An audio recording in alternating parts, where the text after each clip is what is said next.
நம்பிக்கை நம்பிக்கை நம்பிக்கை நம்பிக்கை இல்லாமல் நாளை இல்லை. ஏன்னா அன்னைக்கு மறுபடியும் ஏதாவது ப்ராப்ளமா? கொஞ்ச நாளாவே அவளுக்கு வயிற்று வலி வந்துகிட்டு இருக்குல்லம்மா, அதான் அவளை டாக்டர் கிட்ட செக்கப்புக்கு கூட்டு போனேன். அவளுக்கு கர்ப்பப்பையை எடுத்துடணும்னு சொல்லிட்டாங்கம்மா. என்ன பிரேம் இதெல்லாம்? எப்படி?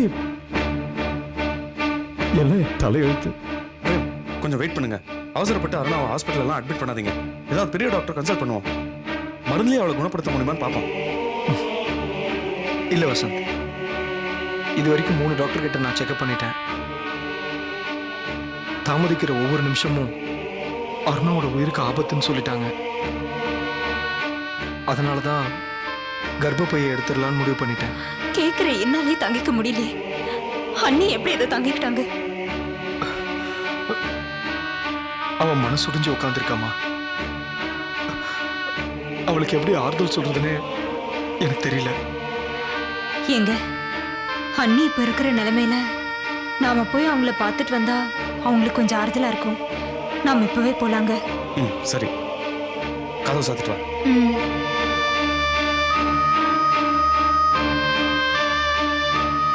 கவலைப்படாதீங்க பிரேம், எல்லாம் சரியாயிடும். அண்ணி, அண்ணி, அழாதீங்க, உங்களுக்கு எதுவும் ஆகாது. இனிமே நான் வாழ்ந்த பிரயோஜனம் இல்ல அண்ணி. ஏன் இப்படிலாம் பேசுறீங்க? உங்களுக்கு ஒண்ணும் இல்ல. ஆமா அண்ணி, இனிமே எனக்கு எதுவுமே இல்லதான். தைரியமா இருறா. வாழ்க்கையில் இதெல்லாம் ரொம்ப சாதாரணமா எடுத்துக்கக்கூடிய விஷயம். எப்படி நான் சாதாரணமா எடுத்துக்க முடியும்? இது எங்க வாழ்க்கை பிரச்சனை. கடைசி வரைக்கும் எங்களால இப்படி இருந்துட முடியுமா? இதை பாருமா, உனக்கு இப்படி ஒரு சோதனை வந்திருக்க கூடாது. வந்துருச்சு, தாங்கி தானே ஆகணும். உனக்கு கிடைச்ச புருஷன் ரொம்ப நல்லவர். உன்னை நல்லா புரிஞ்சுப்பாரு. நம்ம அம்மா செஞ்ச பாவத்துக்கு நான் பலியாயிட்டேன்னா அதுக்காக என் புருஷன் பலியாகணும்னு அவருக்கு என்ன தலையெழுத்தா? காலம் பூரா மலடிங்கிற பட்டத்தை சுமந்துக்கிட்டு நான் வாழலாம். எனக்காக இவர் எதுக்கு கஷ்டப்படணும்? அண்ணி, நீங்க இப்ப எதுவுமே நினைக்க கூடாது. இந்த மாதிரி ஆபரேஷன் இப்ப நிறைய பேருக்கு நடக்குது. இருக்கலாம் அண்ணி, ஒரு குழந்தை பிறந்ததுக்கு அப்புறம் இப்படி நடந்திருந்தா கூட நான் கவலைப்பட்டிருக்க மாட்டேன். சரி, செஞ்ச பாவத்துக்கு அனுபவிச்சுதானே ஆகணும். அம்மாவால யாருக்கும் அனுப்பப்பட்ட விஷயம் கடைசியில அது என்னையே திருப்பி தாக்கிடுச்சு. என்னமா சொல்ற? ஆமா அண்ணா, நம்ம வீட்டு டிஃபன் கேரியர்ல இருந்த சாப்பாட்டை சாப்பிட்டேன். அதை சாப்பிட்ட கொஞ்ச நேரத்துல நான் ஹாஸ்பிட்டல்ல மயங்கி கிடந்தேன். அப்பத்துல இருந்துதான் எனக்கு இந்த பிரச்சனையே ஆரம்பமாச்சுன்னா. வீட்டுல இருந்த சாப்பாடுல விஷம் எப்படி வந்தது? அது எப்படி வந்துச்சுன்னு எனக்கு தெரியலண்ணா.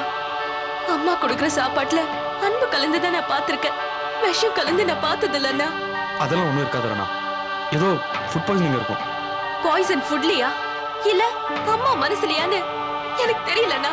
ஆனா இன்னைக்கு பாதிக்கப்பட்டு நிக்கிறது நானும் என் புருஷனும் தான். அண்ணி, பழசுல நினைச்சு மனசை போட்டு குழப்பிக்காதீங்க. ஆனது அடிச்சு அழாதீங்க, தைரியமா இருங்க. எல்லாமே போயிடுச்சு. இனிமே நான் வாழ்ந்து என்ன பிரயோஜனம்? அப்படிலாம் பேசாதீங்க. வாங்க போலாம்.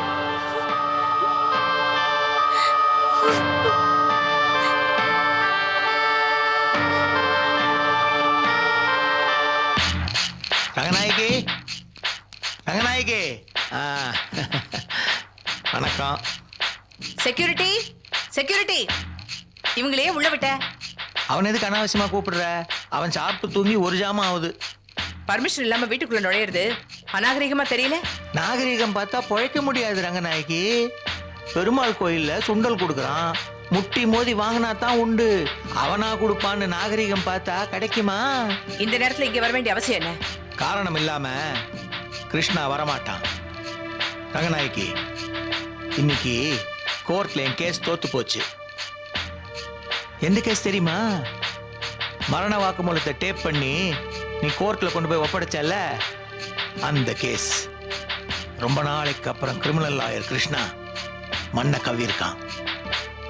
நான் தோத்தா உனக்கு ரொம்ப பிடிக்கும்ல, அதான் இந்த விஷயத்த உங்ககிட்ட சொல்லிட்டு போலான்னு வந்தேன். இன்னைக்கு ஒரு நாளாவது நிம்மதியா தூங்கு. என்ன நாராயணா, போலாமா? போலாம் சார். வரேன். அடே சார் தான் இப்போ உனக்கு புது துணையா? கொஞ்சம் வயசு வித்தியாசம் அதிகமா தெரியல. கிருஷ்ணா, அவரை பத்தி ஏதாவது இன்னும் ஒரு வார்த்தை பேசுன? அடேங்கப்பா, சார விமர்சனம் பண்ணா டாக்டர் அம்மா கோவம் பத்திக்கிட்டு வருது. டேய் நாராயணா, நீ சொன்னது சரிதான், ஏதோ கனெக்ஷன் இருக்குடா. அவளை பிடிச்சது பார்த்தா நீ பாத்துக்கிட்டு நிக்கிறியாடா? கை வச்சுக்க தெரியல. பெண்களை மதிக்க தெரியாத ஒரு மிருகத்து மேல கை வச்சிருக்கேன். நான் சாவுக்கும் பயப்படாத. ஜாக்கிரதை, என்ன ஒண்ணும் பண்ண முடியாது. ஏய் ஓல்ட் மேன், நான் யார் நீ போக போக புரிஞ்சுக்குவ, பாத்துக்கிறேன்.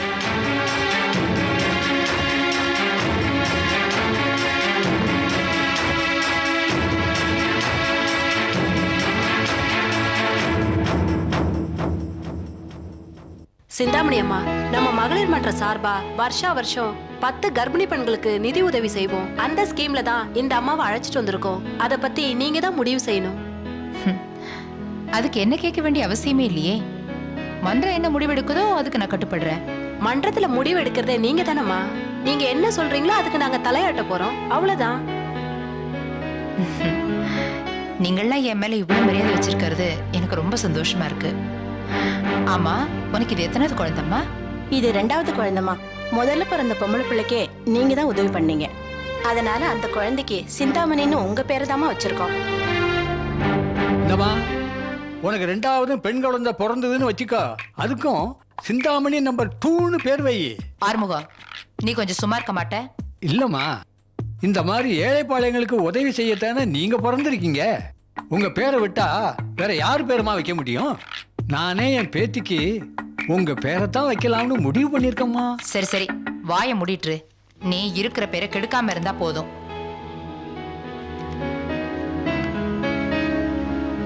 இந்தாம்மா, இதுல 10,000 ரூபாய் இருக்கு.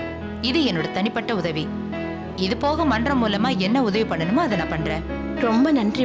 இருக்கட்டும் இருக்கட்டும். கர்ப்பிணி பொண்ணு யார் காலையும் விழக்கூடாது. நீங்க பேரும் பேத்திங்களோட ரொம்ப சந்தோஷமா இருக்கணுமா. வணக்கம்மா. அருணா, நல்லா இருக்கியாம்மா? நல்லா இருக்கேன். என்ன சிந்தாமணி அம்மா, உங்களுக்கு எப்போ பேரன் பேத்தி வர போறாங்க? அத என் மகளை தான் கேட்கணும். உங்களை சீக்கிரம் பாட்டியாக்க வேண்டாம்னு நினைக்கிறாங்க போல இருக்கு. வரமா.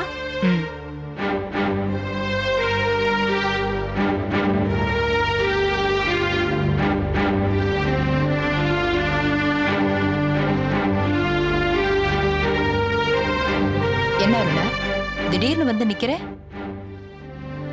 எல்லா பொண்ணுங்களும் நான் கர்ப்பமாயிட்டேமான்னு சொல்றதுக்காக சந்தோஷமா அம்மா வீட்டுல வந்து நிப்பாங்க.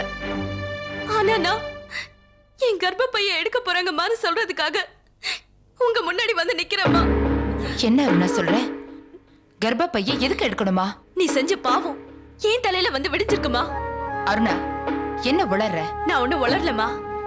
நீ யாருக்கோ வச்ச விஷம் இப்ப என்னைய திருப்பி தாக்கிடுச்சு. நீ என்ன சொல்றேன்னு எனக்கு புரியல. தப்பு பண்ணும்போது எதுவுமே புரியாதுமா. தண்டனை அனுபவிக்கும் போதுதான் நம்ம என்னென்ன தப்பு பண்ணிருக்கோம்னு ஞாபகத்துக்கு வரும். அருணா, உன் மனசை யாரும் நல்லா கலைச்சிட்டாங்க. என் மனசை யாரும் கலைக்கலமா. யார் கர்ப்பத்தையும் கலைக்கணும்ன்றதுக்காக நீ மூலிகை விஷம் வச்சியே, அது இப்ப ஏன் கர்ப்பத்தையே கலைச்சிருச்சுமா. இனிமே எனக்கு குழந்தைய பிறக்காதான்.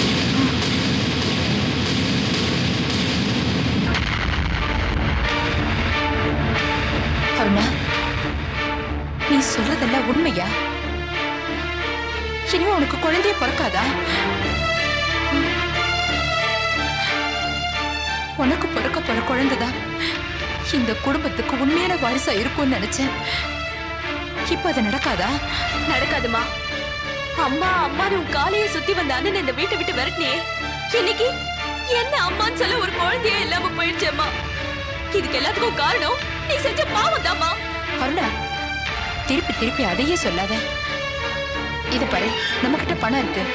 உன்னை அமெரிக்காவுக்கு கூட்டிட்டு போய் அதை குணப்படுத்துறேன். உனக்கு நிச்சயமா குழந்தை பிறக்கும்.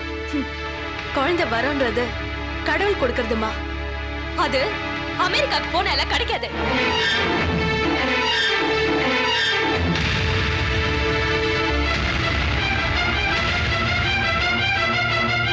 அம்மா, உங்க இல்லீகல் மருமக நந்தினி லட்டு மாதிரி ஒரு குழந்தைய பெத்து எடுத்தாச்சு.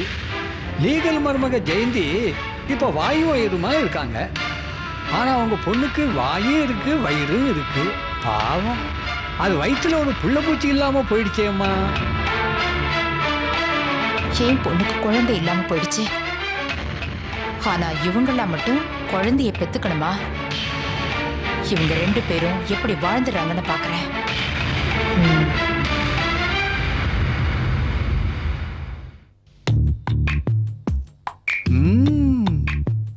வயிறு பத்தி எரிய ஆரம்பிச்சாச்சு. இனிமே லேசுல அணையாது. நாம போவோம். ஓம் நமோ வராதபதயே நமோ கணபதயே நம பிரமதபதயே நமஸ்தே அச்சுலம்போதராஜ ஏகதந்தாய விக்னி விநாசினே சிவசுதாய ஸ்ரீவரதமூர்த்தயே நமோ நமः.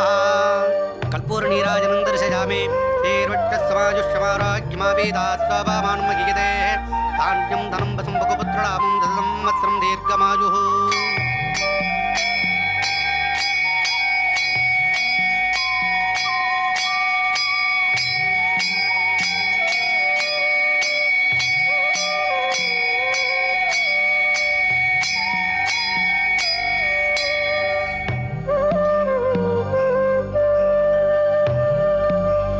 உனக்கு பிறக்க போற குழந்தைதான் நம்ம குடும்பத்துக்கு உண்மையான வாரிசா இருக்கும்னு நினைச்சேன்.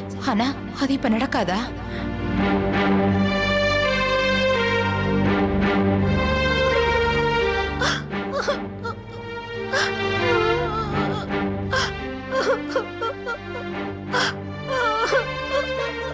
ஏமா கார்த்தால இருந்து கோவில உட்காந்து அழுதுன்னு இருக்கே, அழாத. அழுது என்ன ஆகுறது? எல்லாம் நல்லபடியா நடக்கும்.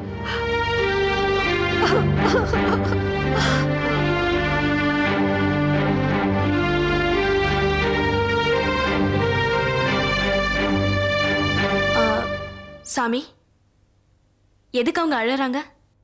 அதை ஏமா கேட்குற? கல்யாணம் ஆகி 2 வருஷம் ஆகுது, குழந்தை இல்லை. பாத்துக்காருக்கு பண வசதி ஜாஸ்தி போல இருக்கு. இன்னைக்கு அவருக்கு 2ஆம் தரம் கல்யாணம். அதை நினைச்சு கோவிலில் உட்காந்து அழுதுன்னு இருக்கா.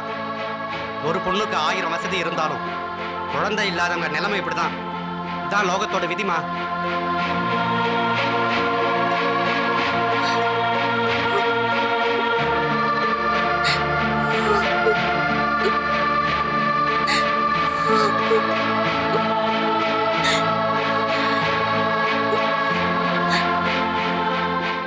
இன்னைக்குதான் அவன் புருஷனுக்கு 2வது கல்யாணம்.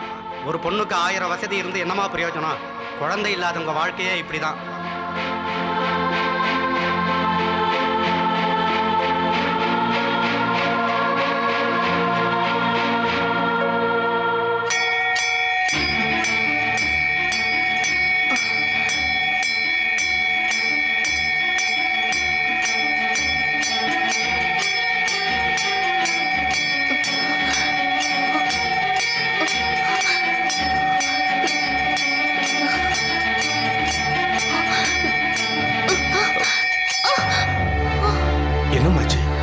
ஒண்ணும் இல்ல, லேசா மயக்கம் வர மாதிரி இருந்துச்சு.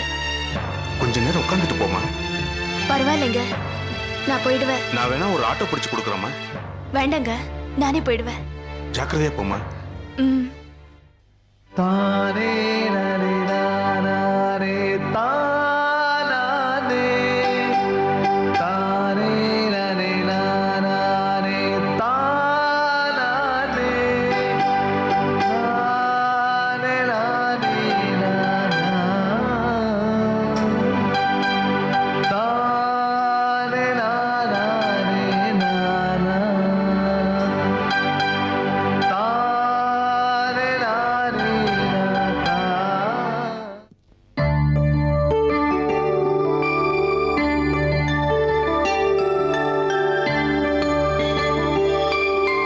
வணக்கம் மேடம். வாங்க ஆறுமுகம். என்ன மேடம், எப்ப பார்த்தாலும் புக்கும் கையுமா இருக்கீங்க? அதுவா, MBA எக்ஸாம்ஸ் வருதுல்ல, அதான் படிச்சுக்கிட்டு இருக்கேன். நான் கூட பள்ளிக்கூடத்துல படிக்கிற காலத்துல ஒழுங்காவே படிக்கல. ஏன்னா எனக்கு வாத்தியாரு எப்போ பார்த்தாலும் என்னையே கேள்வி கேட்டுக்கிட்டு இருப்பாரு. வாத்தியாருக்கே தெரியாம நம்மளை கேட்குறாரு. எதுக்காக படிக்கணும் அப்படின்னு நினைச்சு பாதியிலே விட்டுட்டோம் மேடம். நீங்க இவ்வளவு வசதி இருந்தும் படிச்சுக்கிட்டே இருக்கீங்களே. கடைசி வரைக்கும் படிச்சுக்கிட்டே இருக்கணும் ஆறுமுகம். அதுக்கெல்லாம் எனக்கு எங்க மேடம் நேரம் இருக்கு? என் பொண்டாட்டிக்கு பதில் சொல்றதுக்கே எனக்கு நேரம் சரியா போயிடுதே. சரி சரி, உங்க புராணத்தை கேட்கலாம் எனக்கு நேரம் இல்ல. வந்த விஷயம் என்னன்னு சொல்லுங்க. மேடம், ஒரு முக்கியமான விஷயத்த சொல்லுவேன். அதை கேட்டு நீங்க அதிர்ச்சி அடையக்கூடாது. பல அதிர்ச்சிகளை தாங்கிக்கிட்டு தான் நான் இவ்வளவு தூரம் வந்திருக்கேன். பயப்படாம சொல்லுங்க. மேடம், நீங்க ஜெயில இருக்கும்போது உங்களையும் உங்க குழந்தையும் கொல்றதுக்கு முயற்சி நடந்திருக்கு மேடம். என்ன சொல்றீங்க? உண்மைதான் மேடம். அந்த விஷயம் எனக்கு இப்பதான் தெரிய வந்தது. என்ன கொல்ல யாரு சதி பண்ணது? வேற யாரு? அந்த சிந்தாமணி தான். செந்தாமணி எனக்கு எதிராக சதி பண்றது ஒன்றும் ஆச்சரியப்படுற விஷயம் இல்லையே. மேடம், சிந்தாமணி அம்மா உங்களுக்கு பிறக்க இருந்த குழந்தைய எப்படியாவது தடுக்கணும்னு அப்ப முயற்சி பண்ணாங்க. அதுக்காக நீங்க ஜெயில இருக்கும்போது உங்களுக்கு வந்த சாப்பாட்டுல மூலிகை விஷத்தை கலந்துட்டாங்க. என்ன மூலிகை விஷமா? ஆமா மேடம். அந்த மூலிகை விஷம் கருவில் இருக்கக்கூடிய குழந்தைய கருக வைக்கக்கூடிய அளவுக்கு பெரிய சக்தி வாய்ந்ததான். அதை எப்படியாவது உங்களை சாப்பிட வச்சு உங்களையும் குழந்தையும் கொல்லணும்னு எவ்வளவோ முயற்சி பண்ணாங்க. நீங்க செஞ்ச புண்ணியம் கடைசி நேரத்தில் அது முடியாமலே போயிடுச்சு மேடம். அந்த சிந்தாமணியும் எனக்கு எதிராக என்னெல்லாமோ செஞ்சு பாக்குறா. ஆனா எதுவும் நடக்க மாட்டேங்குது. உண்மை எப்பவுமே என் பக்கம் இருக்கு ஆறுமுகம். அதனாலதான் உங்களுக்கு வச்ச விஷம் அவங்க பொண்ணையே தாக்கிடுச்சு. என்ன சொல்றீங்க?